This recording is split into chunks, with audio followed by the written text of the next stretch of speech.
Faulty wiring o kaya nag-overheat na appliances ang tinitingnan sa ninang apoy na sumiklab sa barangay Pulang Lupa 1 sa Las Piñas City kanina madaling araw.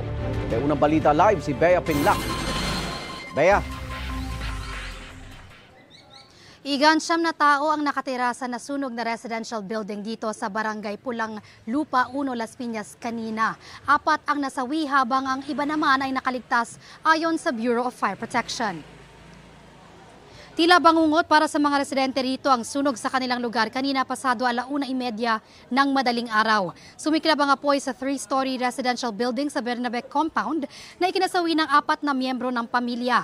Ang 38 anyos na lalaki, 35 anyos na misis niya at ang 2 nilang anak na 17 at 3 taong gulang. May 5 pa raw silang ibang kaanak na nakatira sa bahay. Ang iba ligtas na nakalabas at ang iba ay nasa trabaho. Iniyakyat ang sunog sa unang alarma bago tuluyang naapula pasado 2:30. Hindi bababa sa 4 na truck ng bombero ang rumisponde at ayon sa Bureau of Fire Protection, naging pahirapan ang pag-apula sa apoy dahil sa makitid na eskinita. Sa labas po makikita natin na konkreto naman po ang bahay ng pamilya pero meron po itong mezzanine. So yung mag-iina po ay doon natutulog sa mezzanine. Bumagsak po yung mezzanine hanggang 2nd floor. So magkakasama-sama po yung mag-iina.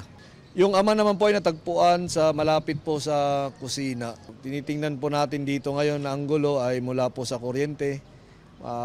Makikita din po natin sa labas ng kanilang bahay kung gaano po ano po yung sitwasyon ng mga wirings nila.